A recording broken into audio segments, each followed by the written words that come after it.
Awal pemberontakan. Cikal bakal pemberontakan DITI yang meluas di beberapa wilayah Indonesia bermula dari sebuah gerakan di Jawa Barat yang dipimpin oleh SM Kartosuwiryo. Alasan pemberontakan. Salah satu keputusan Renville adalah harus pindahnya pasukan RI ke daerah-daerah yang diklaim dan diduduki Belanda ke daerah yang dikuasai Republik Indonesia. Di Jawa Barat, Divisi Siliwangi sebagai pasukan resmi RI pun dipindahkan ke Jawa Tengah.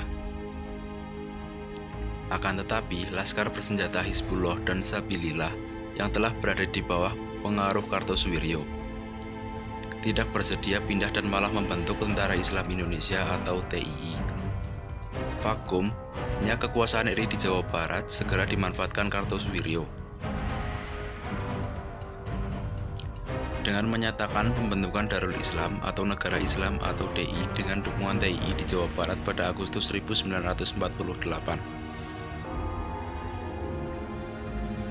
Personal timbul ketika pasukan Siliwangi kembali balik ke Jawa Barat.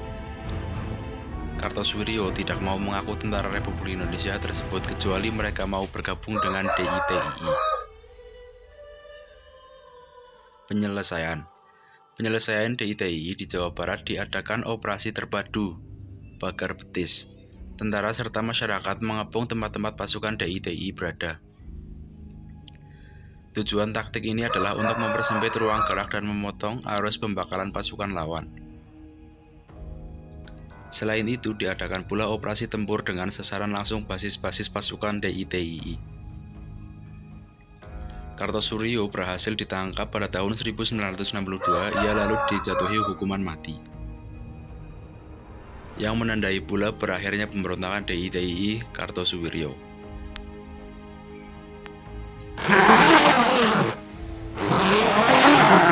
Awal pemberontakan. Daerah pemberontakan DITII berikutnya adalah Aceh. Ada sebab dan akhir yang berbeda antara pemberontakan di daerah ini dengan daerah-daerah DITII lainnya. Alasan pemberontakan. Di Aceh, pemicu langsung pecahnya pemberontakan adalah ketika pada tahun 1950, pemerintah menetapkan wilayah Aceh sebagai bagian dari Provinsi Sumatera Utara. Para ulama Aceh yang tergabung dalam Persatuan Ulama Seluruh Aceh atau PUSA menolak hal ini. Bagi mereka, pemerintah terlihat tidak menghargai masyarakat Aceh yang telah berjuang membela Republik. Mereka menuntut agar Aceh memiliki otonomi sendiri dan mengancam akan bertindak bila tuntutan mereka tak dipenuhi. Tokoh terdepan PUSA dalam hal ini adalah Daud Bereh. Pemerintah pusat kemudian berupaya menempuh jalan pertemuan. Wakil Presiden Muhammad Hatta, Perdana Menteri Muhammad Nasir, bahkan Soekarno menyempatkan diri ke Aceh untuk menyelesaikan persoalan ini, namun mengalami kegagalan. Akhirnya pada tahun 1953, setelah Daud Bereh melakukan kontak dengan Kartosuwiryo, ia menyatakan Aceh sebagai bagian dari negara Islam Indonesia yang dipimpin Kartosuwiryo. Penyelesaian. Konflik antara pengikut Daud Bereh dengan tentara RI pun berkecamuk dan tak menentu selama beberapa tahun. Sebelum akhirnya pemerintah mengakomodasi dan menjadikan Aceh sebagai daerah istimewa pada tahun 1959. 3 tahun setelah itu, Daud Bereh kembali dari pertempuran yang telah selesai dan ia mendapat pengampunan. Pemberontakan DITII di Jawa Tengah. Awal pemberontakan DITII di Jawa Tengah awalnya akibat adanya persetujuan Renville. Daerah Pekalongan, Brebes, Tegal ditinggalkan TNI atau Tentara Nasional Indonesia dan aparat pemerintahan.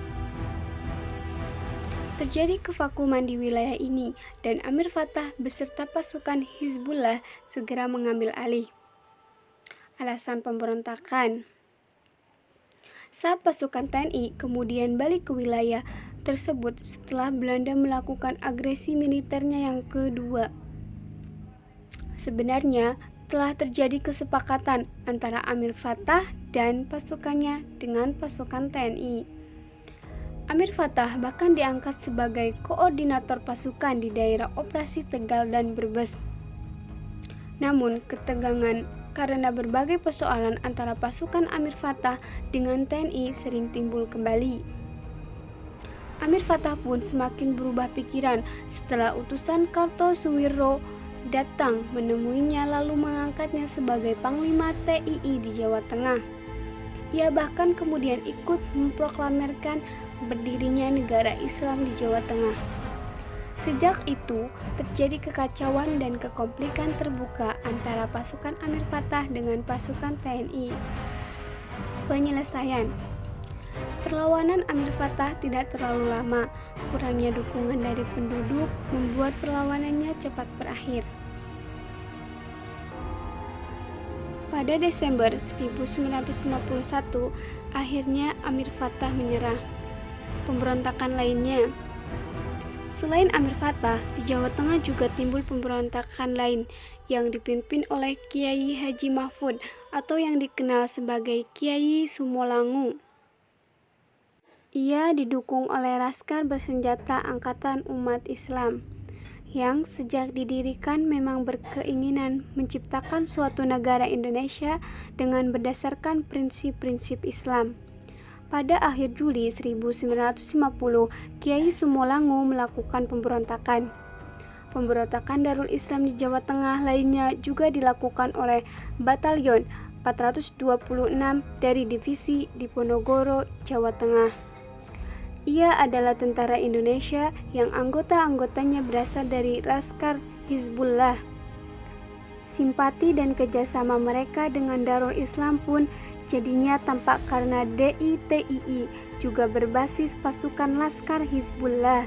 Cakupan wilayah gerakan Batalion 426 dalam pertempuran dengan pasukan Republik Indonesia adalah Kudus, Klaten, hingga Surakarta.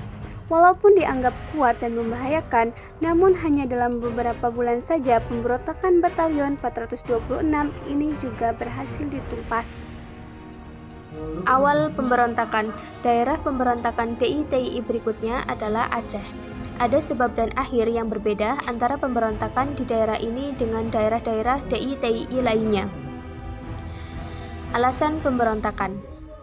Di Aceh, pemicu langsung pecahnya pemberontakan adalah ketika pada tahun 1950. Pemerintah menetapkan wilayah Aceh sebagai bagian dari Provinsi Sumatera Utara. Para ulama Aceh yang tergabung dalam Persatuan Ulama Seluruh Aceh atau PUSA menolak hal ini.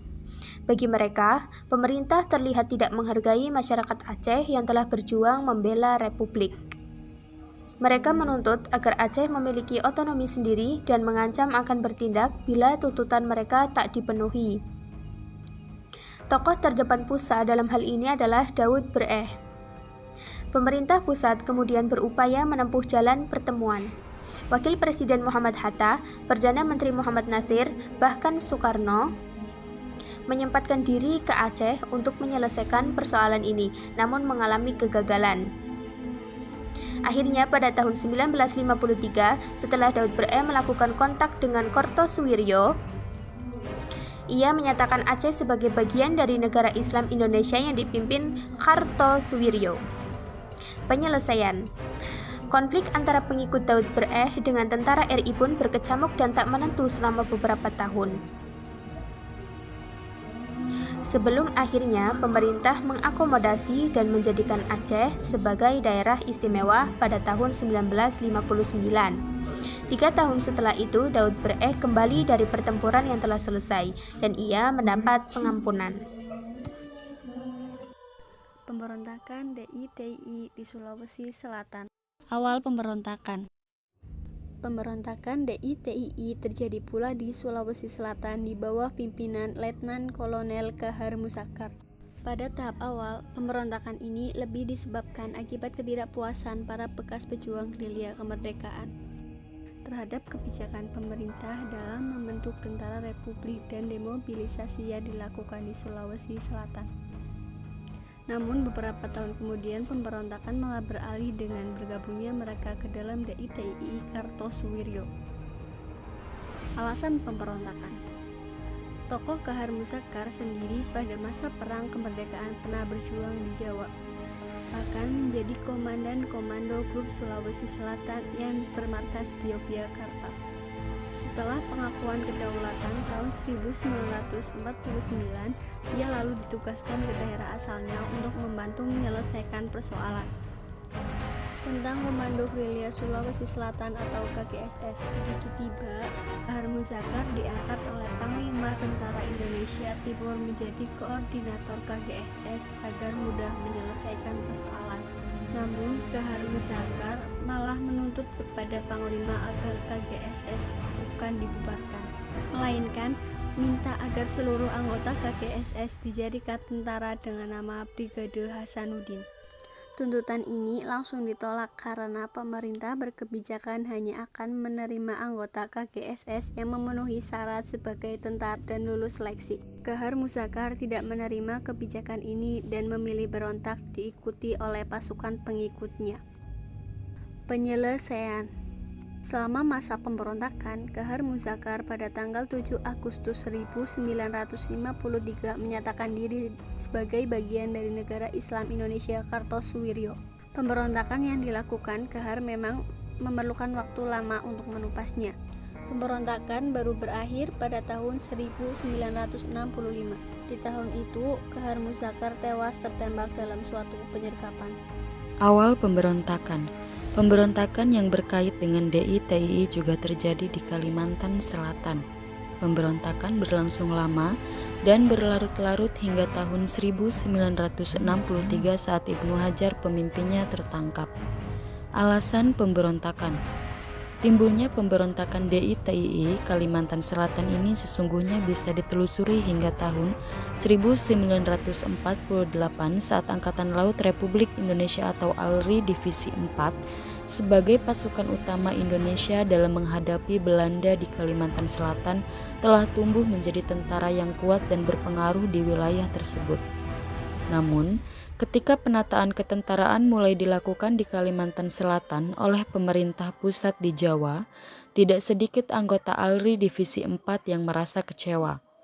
Karena di antara mereka ada yang harus didemobilisasi atau mendapatkan posisi yang tidak sesuai dengan keinginan mereka.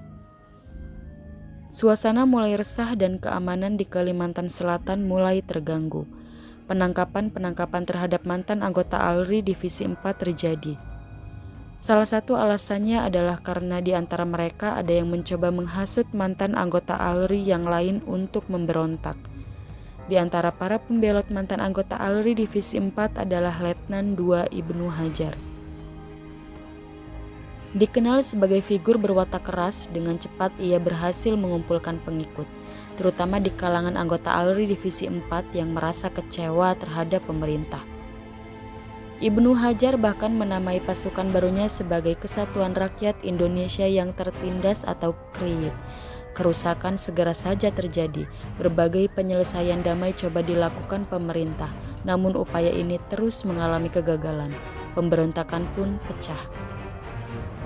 Penyelesaian. Pada tahun 1963, Ibnu Hajar menyerah. Ia berharap mendapat pengampunan, namun pengadilan militer menjatuhinya hukuman mati.